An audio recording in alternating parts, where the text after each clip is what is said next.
बोलो बृहस्पति देव की जय। बोलो विष्णु भगवान की जय। बृहस्पतिवार व्रत की कथा इस प्रकार से है। किसी गांव में एक साहूकार रहता था। उसके घर में अन्न, वस्त्र और धन किसी की भी कोई कमी नहीं थी, परंतु उसकी स्त्री बहुत ही कृपण थी। किसी भिक्षार्थी को कुछ नहीं देती थी, सारे दिन घर के कामकाज में लगी रहती थी।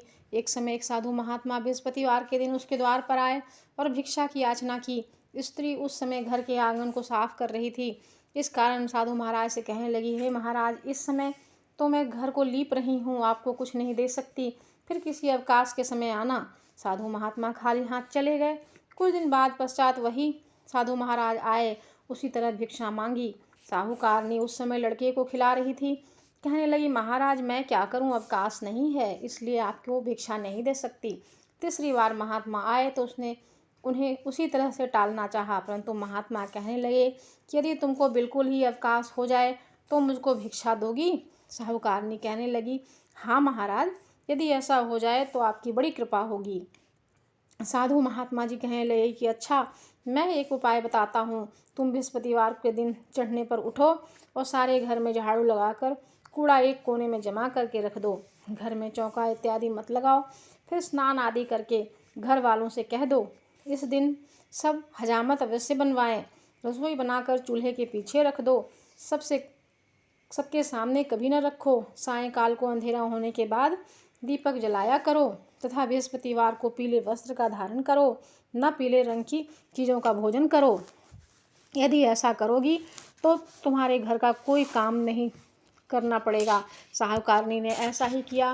कुछ काल के बाद उनके घर में खाने की को दाना न रहा। थोड़े ही दिनों में वही महात्मा फिर आए और भिक्षा मांगी।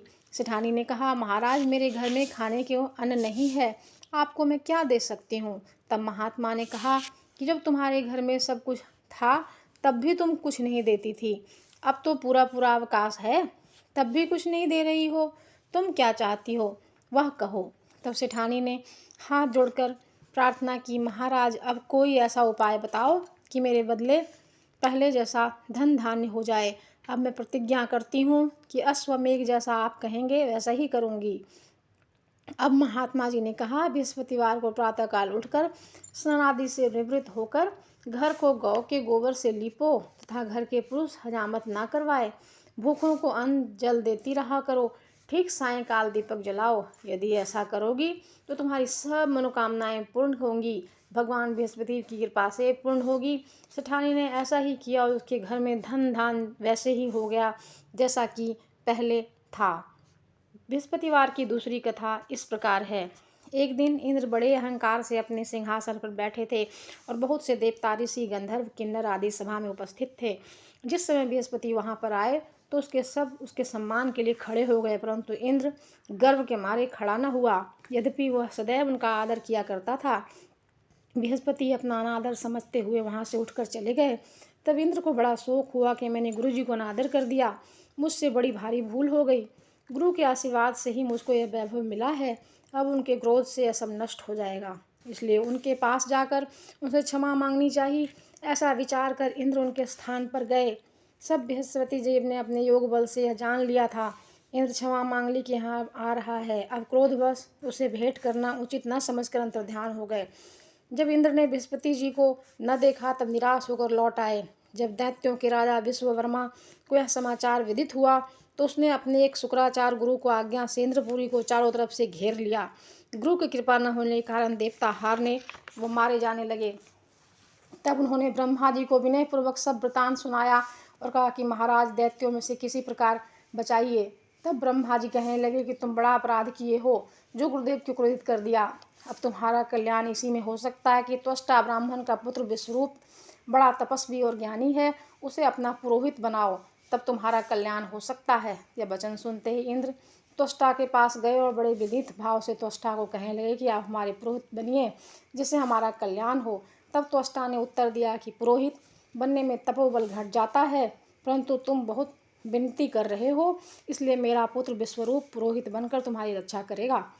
विश्वरूप ने पिता की आज्ञा से पुरोहित बनकर ऐसा यत्न किया कि हरि इच्छा से इंद्र विश्ववर्मा को युद्ध में जीतकर अपने इंद्रासन पर स्थित हुआ। विश्वरूप के 3 मुख थे।